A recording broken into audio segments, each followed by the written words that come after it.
नमस्कार, मी उमेश सणस। सातारा लोकसभा मतदारसंघात काय होणार याची उत्सुकता सगळ्यांना आहे। आपण पाहताय संकल्प न्यूज मराठी। सातारा लोकसभा मतदारसंघ हा यशवंतराव चव्हाणांचा मतदारसंघ म्हणून ओळखला जातो आणि सातारा जिल्हा हा शरद पवारांच्या कर्तृत्वावर आणि विचारावर प्रेम करणारा जिल्हा म्हणून सातारा जिल्ह्याची ओळख आहे। साताऱ्याच्या लोकसभेची निवडणूक अतिशय रंगात आहे। प्रचार शेवटच्या टप्प्यात आहे आणि इथं काय होणार याची उत्सुकता सगळ्यांना आहे। भारतामध्ये अनेक जिल्हे आहेत, अनेक गावं आहेत। एकतर ती गावं स्त्रीलिंगी आहेत किंवा नपुसकलिंगी आहेत। म्हणजे अमरावती ती अमरावती स्त्रीलिंगी आहे, दिल्ली ती दिल्ली स्त्रीलिंगी आहे, पुणे ते पुणे नपुसकलिंगी आहे, नागपूर ते नागपूर नपुसकलिंगी आहे। भारतामध्ये एकमेव जिल्हा असा आहे सातारा, तो सातारा पुल्लिंगी आहे। त्यामुळं पौरुषाच्या आणि पराक्रमाच्या परंपरा या जिल्ह्यात सहजी निर्माण झालेल्या आहेत की असा पुल्लिंगी जिल्हा असलेला जो आहे तो भारताच्या नकाशात दुसरा सापडत नाही। आणि म्हणून या जिल्ह्यात लोकसभेला काय होणार याची उत्सुकता आपल्या सगळ्यांना आहे। राज्याच्या राजकारणात नवे ट्रेंड्स देणारा हा जिल्हा आहे। श्रीनिवास पाटील हे मावळत्या लोकसभेचे सदस्य होते आणि खासदार होते। वैशिष्ट्य आणि वेगळेपण हे या मतदारसंघाचं लक्षात घेतलं पाहिजे। राष्ट्रवादी काँग्रेस पक्ष शरदचंद्र पवार या पक्षाचं तिकीट श्रीनिवास पाटील यांना पक्षानं देऊ केलं, परंतु श्रीनिवास पाटलांनी ते तिकीट नाकारलं। माझं वय झालेलं आहे, मी ज्येष्ठ नागरिक आहे, मला आरोग्याचे प्रश्न आहेत आणि मी निवडणूक लढवणार नाही ते श्रीनिवास पाटलांनी स्पष्ट आणि निसंदिग्ध शब्दात सांगितलं आणि उमेदवारी नाकारली। कुठेतरी थांबलं पाहिजे, नवीन पिढीला संधी दिली पाहिजे आणि आपण मागं थांबलं पाहिजे याची जाणीव असणारे नेते हे राजकारणात फार कमी असतात। श्रीनिवास पाटील हे त्यापैकी एक आहेत। सातारा जिल्ह्याची परंपरा ही आहे की नव्या पिढीला संधी द्यायची, नव्या पिढीला त्याचं कार्य आणि कर्तृत्व दाखवण्यासाठी त्याला जास्तीत जास्त पुढाकार स्वतः घ्यायचा आणि त्याला पुढं आणायचा। श्रीनिवास पाटलांनी स्वतः निवडणुकीतून माघार घेतली आणि पक्षातल्या नव्या उमेदवारांना नव्या कार्यकर्त्यांना संधी देण्यासाठीची पाऊलवाट जणू तयार करून ठेवली। म्हणजे सुरुवातीपासून सातारा जिल्ह्यातल्या निवडणुकीचं वेगळं वैशिष्ट्य जे आहे ते आपल्याला दिसतं आहे। सातारा जिल्ह्यात शरदचंद्र पवार राष्ट्रवादी काँग्रेस पक्षाला निवडणूक लढवण्यासाठी सक्षम आणि क्रियाशील अशा प्रकारचा उमेदवार नव्हता। शरद पवारांचं वैशिष्ट्यच हे आहे, शरद पवारांच्या नेतृत्वाची कमालच ही आहे की अशा वेळी मी उभा राहायला तयार आहे, अशा वेळी वाटेल ते झालं तर मी तुमच्या सोबत आहे असं म्हणून शशिकांत शिंदे ही निवडणूक लढवायला तयार झाले। शशिकांत शिंदेंनी आपला उमेदवारीचा अर्ज भरला, जाहीर केलं। त्यांच्या अटकेसंदर्भातल्या काही बातम्या प्रसिद्ध झाल्या, त्यांच्याविरुद्ध एक गुन्हा दाखल झाला। तो गुन्हा कुठल्या संदर्भात होता, तो खरा होता का खोटा आहे, त्याची चौकशी कशी होईल याकडं न जाता मी जेलमध्ये जाईन पण साहेब तुमची साथ सोडणार नाही म्हणून शशिकांत शिंदेंनी शरद पवारांसोबत एका सभेत जाहीर केलं। शरद पवारांची सगळ्यात मोठी ताकद आणि सगळ्यात मोठं सामर्थ्य त्यांच्यावर प्रेम करणारे आणि त्यांच्यासाठी सर्वस्व देणारे ते कार्यकर्ते आहेत। अशा कार्यकर्त्यांच्या बळावर आणि सामर्थ्यावर शरद पवार नावाचं वादळ हे भोंगावत पुढं जात आहे, हे वादळ कोणाला थांबवता येत नाही। सातारा जिल्ह्याच्या राजकारणाची ही सगळी वेगवेगळी वैशिष्ट्ये जी आहेत ती यावेळच्या निवडणुकीत आपल्याला पाहायला मिळतील। शरद पवारांचा राष्ट्रवादी काँग्रेस पक्ष फुटला, शरद पवार त्या अर्थाने एकटे पडले। अशावेळी शरद पवार हे पुण्याहून कराडला यशवंतरावजी चव्हाणांच्या समाधीचं दर्शन घ्यायला येत होते। त्यावेळी सगळ्यात पहिल्यांदा शरद पवारांना सातारा जिल्ह्यात साथ देण्यासाठी मकरंद पाटील हे शिरवळमध्ये त्यांच्या गाडीत बसले। काही अपरिहार्य कारणामुळं मकरंद पाटील यांना ह्या गाडीतनं कालांतरानं उतरावं लागलं। त्यांनी वेगळा निर्णय घेतला। त्याचा परिणाम एवढाच झाला की सातारा जिल्हा हा नितीन पाटील नावाच्या एका कर्तृत्ववान खासदाराला किमान यावेळी तरी मुकला। लोकांमध्ये राहणारा, लोकांमध्ये मिसळणारा, लोकांच्या प्रश्नाची जाण असणारा नितीन पाटील यांच्यासारखा लोकप्रतिनिधी आपल्याला यावेळी संसदेत पाहायला मिळाला असता, परंतु शरद पवारांच्या गाडीतून उतरणं हे थोडंसं महागात पडलं पाटील कुटुंबियांसाठी असं म्हटलं तरी चालेल। राजकारणात जर तर या शब्दांना किंमत नसते, पण जर त्या गाडीतून मकरंद आबा पाटील उतरले नसते तर नितीन पाटील नावाचा एक सक्षम आणि कार्यक्षम खासदार हा सातारा जिल्ह्याला मिळाला असता आणि पुढची 15-20 वर्ष जी आहेत ती सातारा जिल्ह्याचा खासदार कोण हा प्रश्न लोकांना एकमेकांना विचारावा लागला नसता, या प्रश्नाची चर्चा माध्यमांना करावी लागली नसती. यामध्ये सगळ्यात मोठा तोटा जर कोणाचा झाला असेल ते वाई, खंडाळा आणि महाबळेश्वर तालुक्यातल्या असंख्य कार्यकर्त्यांचा फार मोठा तोटा झाला.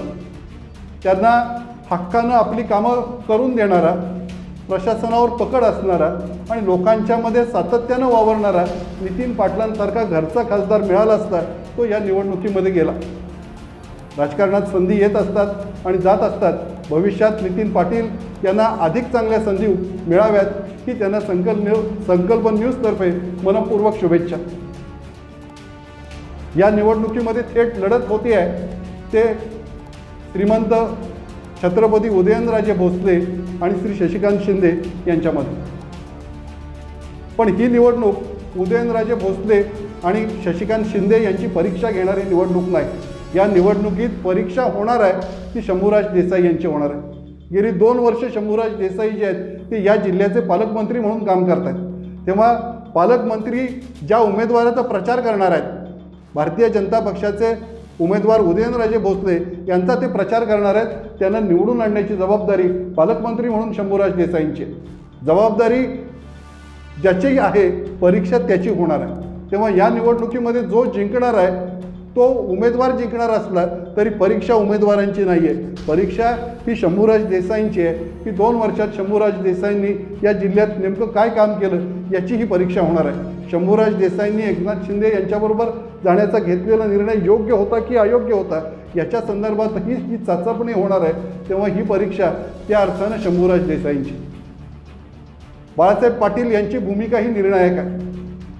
कराड उत्तरचे आमदार बाळासाहेब पाटील हे शरद पवार यांच्यासोबत राहिलेले आहेत. ज्यावेळी राष्ट्रवादी काँग्रेसला महाराष्ट्रामध्ये सत्ता मिळाली त्यावेळी सर्वात पहिल्यांदा सातारा जिल्ह्यात मंत्रिपदाची संधी ही शशिकांत शिंदे आणि मकरंद आबा पाटील यांना डावलून बाळासाहेब पाटील यांना दिलेली होती. नोव्हेंबर-डिसेंबरमध्ये विधानसभेच्या निवडणुका येत आहेत. राष्ट्रवादी काँग्रेस पक्ष शरदचंद्र पवार यांना पुन्हा सत्तेत येण्याची संधी मिळू शकते. त्यासाठी आपलं कर्तृत्व, त्यासाठी आपली ताकद दाखवणं जे आहे ते गरजेचं असेल तर ते बाळासाहेब पाटलांना गरजेचं आहे. कारण पुन्हा येणाऱ्या सत्तेमध्ये संधी हवी असेल तर आत्ता पक्षाचा विस्तार करणं आणि आत्ता पक्षाचं सामर्थ्य जे आहे ते लोकांपर्यंत दाखवणं हे बाळासाहेब पाटलांसाठी नितांत आवश्यक आहे. त्यामुळे ही दुसरी परीक्षा जर असेल शंभूराज देसाईंनंतरची तर ही परीक्षा बाळासाहेब पाटलांची होणार आहे. बाळासाहेब पाटील ह्या परीक्षेला कसे बसतात आणि कसे उत्तीर्ण होतात याच्याकडे सगळ्यांचं लक्ष आहे. उमेदवारांबद्दल बोलायचं झालं तर महाराष्ट्राच्या राजकारणात असे फार थोडी लोक आहेत की ज्यांच्याकडे स्टारडम आहे. स्टारडम म्हणजे एखाद्या चित्रपटातल्या अभिनेत्यासारखा त्याची लोकप्रियता युवकांमध्ये आणि समाजातल्या सर्व स्तरांमध्ये आहे. असे स्टारडम असलेले नेते महाराष्ट्रात नाही. जुन्या पिढीमध्ये बाळासाहेब ठाकरे आणि शरद पवार हे महाराष्ट्रातले स्टारडम असणारे नेते होते. असा स्टारडम अन्य कोणाकडे नाही.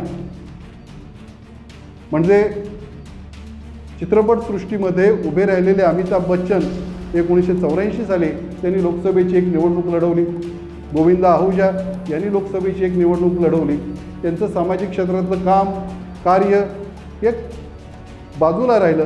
त्यांचं व्यक्तिमत्व, त्यांचं बोलणं, त्यांची पर्सनॅलिटी या सगळ्याचा एकत्रित इम्पॅक्ट पडला आणि त्यांनी नुसत्या निवडणुका लढल्या नाहीत, ते निवडणुका जिंकलेल्या आहेत. असा स्टारडम असलेला जर कुठला उमेदवार असेल महाराष्ट्रामध्ये सर्वच पक्षामध्ये तर ते उमेदवार म्हणजे छत्रपती उदयनराजे भोसले आहेत. उदयनराजे भोसले यांची युवकांमध्ये असलेली प्रतिमा आणि क्रेज जी आहे ती बघण्यासारखी आहे. महाराजसाहेब जिथं जातील तिथं युवकांचा फार मोठा संच जो आहे तो त्यांच्या पाठीमागं असतो. मैंने एक बार कमिटमेंट कर दी तो मैं मेरे खुद की भी नहीं सुनता हा डायलॉग हा सलमान खान या अभिनेत्याचा आहे का उदयन महाराजांचा आहे याच्याबद्दल शंका वाटावी इतक्या वेळा आपण तो त्यांच्याकडून ऐकलेला. कमिटमेंट इज कमिटमेंट हे शब्द व्यासपीठावरून त्यांच्याकडून ऐकायला तरुण पिढीला मनापासून आवडतात. त्यांची ते कॉलर ओढवण्याची स्टाईल, त्याचं आकर्षण तर दस्तूर खुद्द शरद पवारांना पडलं. असा एक स्टारडम असलेला उमेदवार पुढं असेल तर शशिकांत शिंदे यांचं काम अवघड आहे. उदयन महाराज हे नुसते स्टारडम असलेले उमेदवार नाही आहेत, तर ते छत्रपती शिवाजी महाराजांचे थेट वंशज आहेत. आणि छत्रपती शिवाजी महाराजांचे थेट वंशज असताना आणि राजघराण्यातील व्यक्तिमत्व असताना सर्वसामान्य माणसांमध्ये कसं मिसळायचं याचा वस्तुपाठ गेले अनेक वर्ष उदयन महाराज हे महाराष्ट्रातल्या लोकांना, सातारा जिल्ह्यातल्या लोकांना दाखवून देत असतात. सर्वसामान्यामध्ये मिसळायचं, एखाद्या कार्यकर्त्याच्या वाढदिवसाला जायचं, त्याला प्रेमानं मिठी मारायची, कधी प्रसंग आला वाटलं तर सातारा शहरातले एखादी रिक्षा चालवून रिक्षावाल्या बांधवांशी जे आहे ते मैत्रीचं नातं जोपासायचं, असं एक महाराष्ट्रातलं एक अनोखं व्यक्तिमत्व. महाराजांची लोकप्रियता, महाराजांचा जनसंपर्क आणि सातारच्या राजघराण्यावर लोकांचं असलेलं प्रेम हे अलौकिक. भारतामध्ये 550 संस्थानं होती. सगळ्या संस्थानांच्या मोठमोठ्या इमारती ज्या आहेत, त्या मोठमोठ्या हवेल्या ज्या आहेत त्या स्वातंत्र्यपूर्व कालखंडामध्ये होत्या. मोठ्या हवेल्या होत्या, इमारती होत्या. राजस्थानमधल्या अनेक संस्थानिकांनी जे ती त्यांची हॉटेल्स केली, पर्यटन स्थळ केली आणि लाखोंनी पैसा मिळवला. एकमेव महाराष्ट्रातलं संस्थान असं होतं, सातारचं संस्थान, की ज्या संस्थानाकडे ज्या आहेत त्या मोठ्या हवेल्या आणि मोठ्या इमारती नव्हत्या.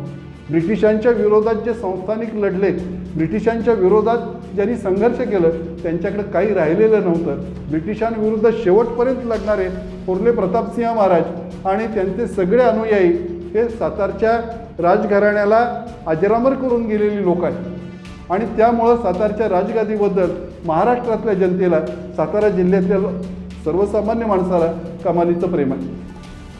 लोकांचं हे प्रेम एका बाजूला, महाराजांचं स्टारडम असलेलं व्यक्तिमत्व त्याच्यासोबत, आणि त्या सगळ्याच्या बरोबर हे सगळं बरोबर असताना भारतीय जनता पक्षाच्या कार्यकर्त्यांची सोबत असलेली शिस्तबद्ध फौज, या सगळ्या लवाजम्याबरोबर महाराज निवडणूक लढवत आहेत. त्यामुळं महाराजांच्या विरुद्ध उभ्या असणाऱ्या उमेदवाराला ही निवडणूक वाटते तेवढी सोपी नाही. विधानसभा मतदारसंघाचा विचार केला तर या जिल्ह्यामध्ये असणाऱ्या विधानसभा मतदारसंघापैकी कराड दक्षिण आणि कराड उत्तर या दोनच मतदारसंघामध्ये शशिकांत शिंदे यांना मानणाऱ्या पक्षाची सत्ता आहे.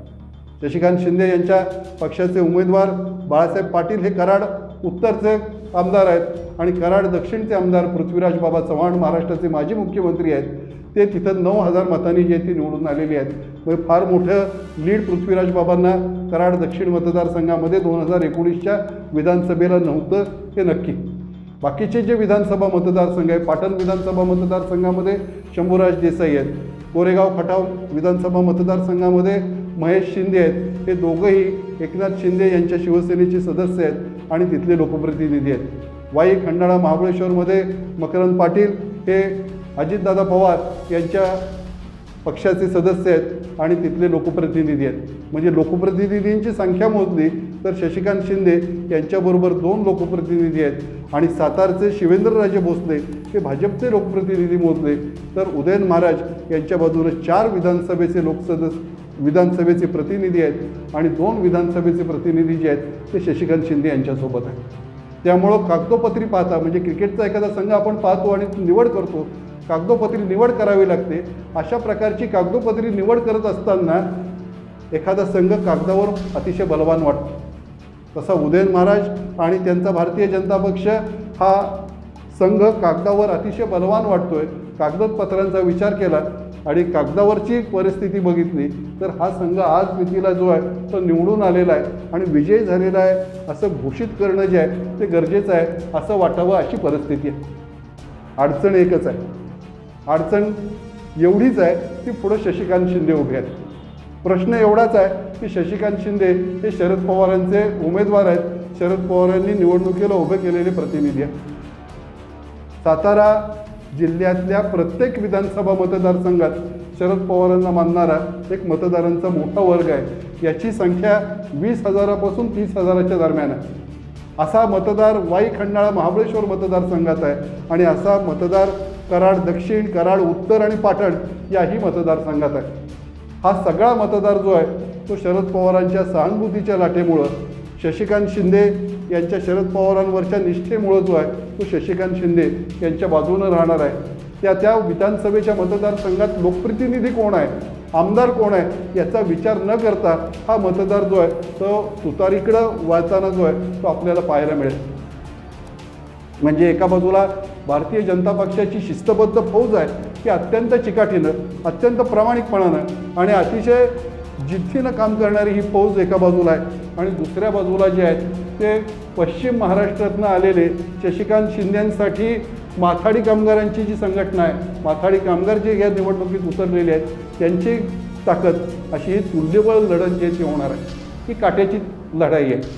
शेवटपर्यंत या मतदारसंघात काय होईल हे सांगता येणार नाही, परंतु शशिकांत शिंदेंसाठी नव्या मुंबईपासनं आणि त्या गावातले आलेले जे माथाडी कामगार आहेत ते ज्या जिद्दीनं फील्डवर पळत आहेत, ते ज्या जिद्दीनं ग्राउंडवर काम करत आहेत, त्यांची जिद्द, त्यांची चिकाटी, त्यांचे प्रयत्न, असं वाटतं की शशिकांत शिंदे हे या निवडणुकीला उभे नाहीत। एखादा सामान्य माथाडी कामगार जो आहे तो या निवडणुकीत उभा आहे आणि त्यानं ही निवडणूक माझी निवडणूक आहे असं समजून हातात घेतलेली आहे। पाटण तालुक्यामध्ये, कराड दक्षिण उत्तरमध्ये, महाबळेश्वर तालुक्यामध्ये, वाई तालुक्याच्या पश्चिम भागामध्ये या माथाडी कामगारांची संख्या खूप मोठी आहे।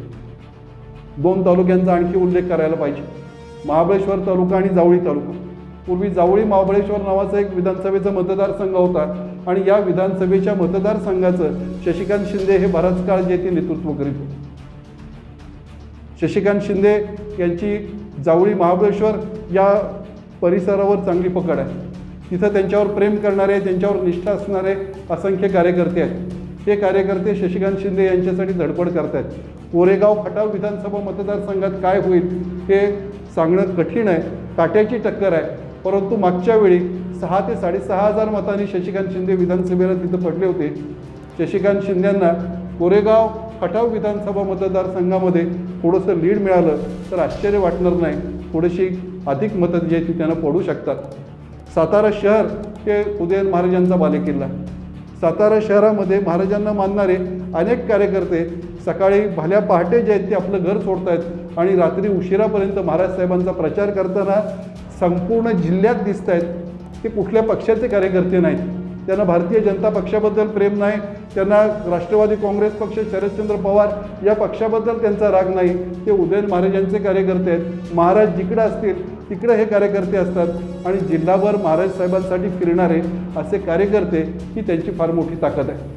या कार्यकर्त्यांची चिकाटी, या कार्यकर्त्यांचे प्रयत्न जे आहेत ते सुद्धा लक्षात घेण्यासारखे आहेत। आणखी एक गोष्ट आहे, हा एक प्रयोग आहे, महाविकास आघाडीचा प्रयोग जसा महाराष्ट्रामध्ये शरद पवारांनी यशस्वी करून दाखवला तसा हा महायुतीचा पहिला प्रयोग जो आहे तो महाराष्ट्रामध्ये देवेंद्र फडणवीस आणि त्यांचे सहकारी करतात। काय प्रयोग आहे हा महायुतीचा? यामध्ये राष्ट्रवादी काँग्रेस अजित पवार, यामध्ये शिवसेना एकनाथ शिंदे आणि भारतीय जनता पक्ष असे एकत्रित निवडणूक लढवत आहेत। त्या ठिकाणच्या विधानसभेच्या सदस्यांनी प्रामाणिकपणानं काम करतायत की नाही, त्यांचं मनोमिलन होतंय की नाही हेही या निवडणुकीत ठरणार आहे। आणि यासाठी एखादा डेमो म्हणून जो आहे तो सातारा जिल्हा बघावा लागेल। पाटण विधानसभा मतदारसंघामध्ये आणि कोरेगाव खटाव विधानसभा मतदारसंघामध्ये तिथले निवडून आलेले लोकप्रतिनिधी उदयन महाराज भोसले यांचा प्रामाणिकपणानं प्रचार करतायत का आणि त्यांचं मनोमिलन व्यवस्थित झालेलं आहे का हे त्या मतदारसंघातल्या मतांच्या टक्केवारीवरून, मतांच्या प्रमाणावरून ठरणार आहे। वाई खंडाळा महाबळेश्वर विधानसभा मतदारसंघामध्ये पडणारी जी मतं आहेत ती मतं नेमकी किती पडणार आहेत आणि कशी पडणार आहेत हे सुद्धा हे मनोमिलन कशा पद्धतीनं होतं आहे हे स्पष्ट करण्यासाठी पुरेसं बोलकं राहणार आहे। सातारा जिल्ह्यातलं वातावरण सध्या तापलेलं आहे। कराड इथं रेकॉर्ड ब्रेक सभा जी आहे ते पंतप्रधान नरेंद्र मोदी यांनी उदयनराजे भोसले या भारतीय जनता पक्षाच्या उमेदवारासाठी घेतलेली आहे। नरेंद्र मोदी यांचा स्वतःचा एक इम्पॅक्ट आहे, त्यांचा स्वतःचा एक प्रभाव आहे, लोकांना संमोहित करणारं त्यांचं वक्तृत्व आहे आणि ते जे बोलतात ते खरं असो किंवा खोटं असो, ते जे बोलतात ते लोकांपर्यंत पोहोचवण्याची एक अद्भुत क्षमता त्यांच्याकडे आहे। नरेंद्र मोदी यांच्या कराडच्या सभेनं एक वातावरण जे आहे ते सातारा जिल्ह्यामध्ये आणि या लोकसभा मतदारसंघात तयार झालेलं आहे। हे वातावरण एका बाजूला होत असताना वाई इथं शरद पवारांची शशिकांत शिंदे यांच्या प्रचारासाठी मोठी सभा झालेली आहे। वाईतल्या सभेमध्ये शरद पवार हे अनेक प्रश्नांवर बोललेलं आहे, लोकांच्या समस्यांवर बोललेले आहे. तुम्ही कृषी मंत्री असताना काय केलं, तुम्ही महाराष्ट्रासाठी काय केलं, हे अमित शहा जिथे जाईल तिथे शरद पवारांना विचारतायत. या प्रश्नाचं उत्तर वाईच्या सभेत शरद पवारांनी दिलेलं आहे की मी शेतकऱ्यांसाठी काय केलं, मी लोकांसाठी काय केलं, मी लोकांमध्ये अजून काय, याही वयात लोक माझ्या पाठीमागं काय आहेत, याचं उत्तर देण्याचा प्रयत्न जो आहे तो शरद पवारांनी वाईच्या सभेत केलेला होता. पृथ्वीराज बाबा चव्हाणांनी केंद्र सरकारची विफलता आणि केंद्र सरकारचं अपयश ते लोकांसमोर मांडलेलं आहे. ही परीक्षा उमेदवारांची नाही आहे, आता परीक्षा जी आहे ती मतदारांची आहे. मतदारांना निर्णय घ्यायला लागेल. दोन परस्पर विरोधी विचारधारा आहेत. एक यशवंतराव चव्हाणांना मानणारी, काँग्रेस विचारधारेवर प्रेम करणारी एक विचारधारा सातारा जिल्ह्यामध्ये पूर्वीपासून कार्यरत आहे. या विचारधारेचं नेतृत्व जे आहे ते शरद पवार करतात.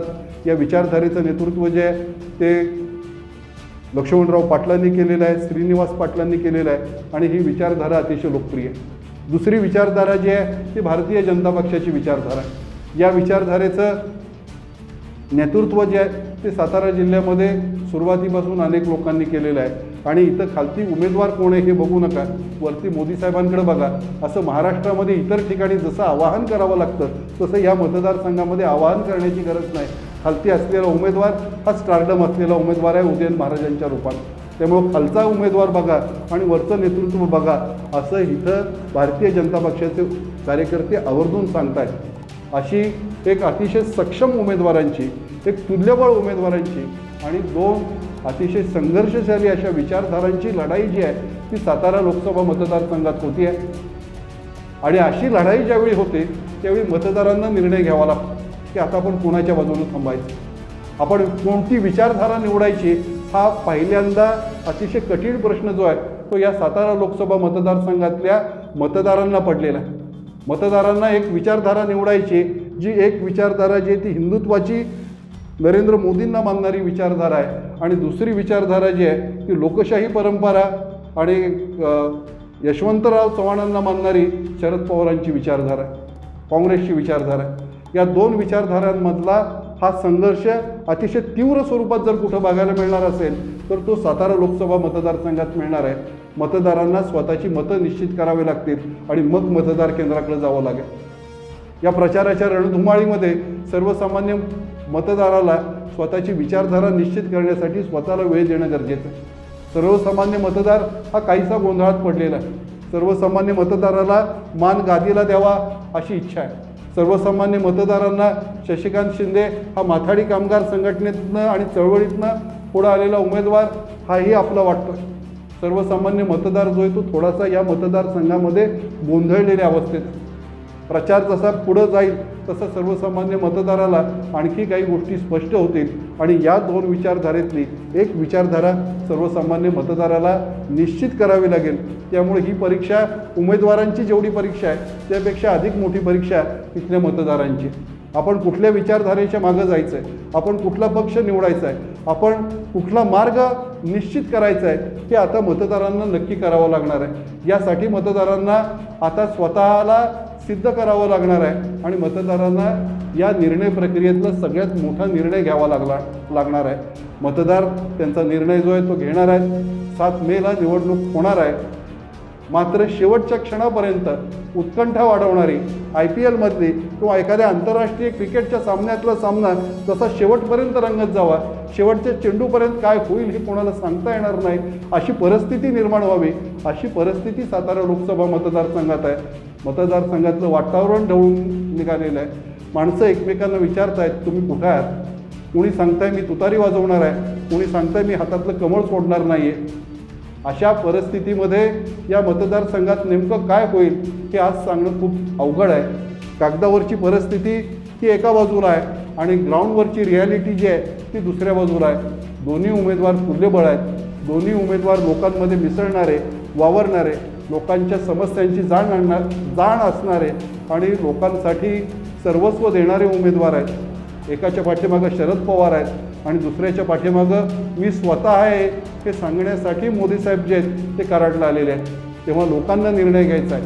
म्हणजे या मतदारसंघातली ही निवडणूक जी आहे ती मोदी विरुद्ध पवार अशी निवडणूक आहे असं म्हटलं तरी वावगं ठरणार नाही. इतपत ही लढाई जी आहे ती आता शेवटच्या टप्प्यात आहे। या लढाईमध्ये नेमकं काय होणार आहे, या लढाईमध्ये नेमकं कोण जिंकणार आहे आणि नेमकं कोण हरणार आहे याच्याबद्दल सगळ्या मतदारसंघामध्ये आणि उर्वरित महाराष्ट्रामध्येही लोकांच्या पैजा लागलेल्या आहेत। लोकांना निश्चित कळत नाही।